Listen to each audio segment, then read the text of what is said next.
정치권에서는 대통령 탄핵 정국과 맞물려 우리나라가 미국 정부의 민감 국가 목록에 포함된 것을 두고 책임 공방이 거세지고 있습니다.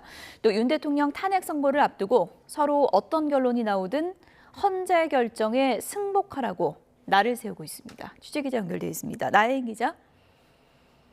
네, 국회입니다. 네, 여야가 민감 국가로 지정된 원인을 두고 지금 엇갈린 해석을 내놓고 있죠. 네, 민주당 이재명 대표는 아침 회의에서 민감국가 지정의 원인은 윤 대통령의 계엄 선포와 또 여권 일각에서 제기돼온 핵무장론 때문이라고 진단했습니다. 현실성 없는 허세 같은 핵무장 선동과 동맹국의 언질도 없이 계엄을 선포한 일련의 상황이 우리 국가 체제의 불신을 키웠다고 주장했습니다. 야당의 탄핵 때문에 민감국가로 지정됐다는 국민의힘 주장은 해괴한 소리라며 대국민 사기극 같은 핵무장론 때문에 국가가 큰 피해를 보게 됐으면 이제라도 정신 차리라고 쏘아붙였습니다. 완벽한 외교 실패이자 외교 참사이고 정부 실패입니다. 위기를 해결하는 유일한 방법은 대한민국을 정상 국가로 신속하게 되돌려 놓는 것입니다. 박찬대 원내대표는 사회적 혼란과 외교 경제적 피해를 더는 방치해선 안 된다며 헌법재판소가 오늘 중으로 윤 대통령 탄핵 심판 선고기일을 지정해달라고 촉구했습니다. 반면 국민의힘은 이재명 대표와 민주당의 친중 외교 기조와 한덕수 국무총리 탄핵이 민감국가 지정의 가장 큰 원인이라고 지적했습니다. 권영세 비상대책위원장은 이 대표가 대북 송금 사건으로 재판받는 점을 거론하면서 이런 인물이 차기 대권 후보라고 하니 민감국가로 지정되는 거라고 주장했습니다.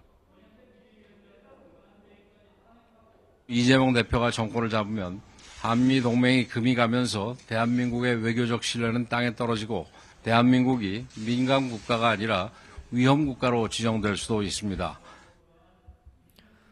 권성동 원내대표도 거대 야당의 탄핵 폭주로 언제 어디서 누가 직무정지를 당할지 모르는 상황이라며 외교안보 위기 책임은 야당에 있다고 비판했습니다.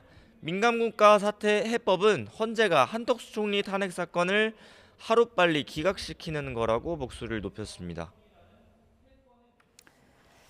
정치권에서 이른바 승복 공방도 한창인 것 같습니다. 윤 대통령 탄핵 선고 앞두고 서로 결과에 승복하라 이렇게 주장하고 있죠.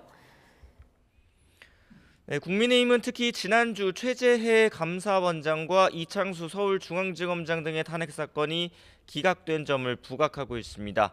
지금까지 탄핵소추 8건이 연달아 기각됐는데 야당이 반성을 안 한다며 윤 대통령 탄핵 사건이 기각돼도 승복하지 않는 게 아니냐고 의심을 하는 겁니다.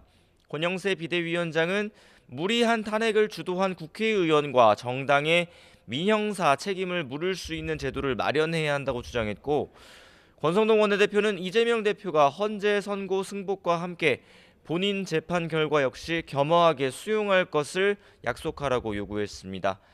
민주당은 헌재 선고에 승복하는 건 새삼 따로 얘기할 필요도 없는 당연한 얘기라면서도 국민의힘이 그런 얘기를 할 자격이 있느냐고 반문했습니다. 헌재가 결정한 마은혁 헌법재판관 임명도 따르지 않고 당내에선 헌재를 때려 부수자는 등 극단적 발언들이 서슴지 않고 나오는데 아무 문제 없다는 듯이 내버려 두고 있다는 겁니다. 김민석 최고위원은 승복을 약속할 진짜 당사자는 윤 대통령이라며 국민 앞에 최소한의 도리를 다하라고 요구했습니다. 민주당은 이번 주를 윤 대통령 탄핵 정국의 최대 분수령으로 보고 장외 여론전 수위를 최고조로 끌어올리는 분위기입니다. 지금까지 국회에서 전해드렸습니다.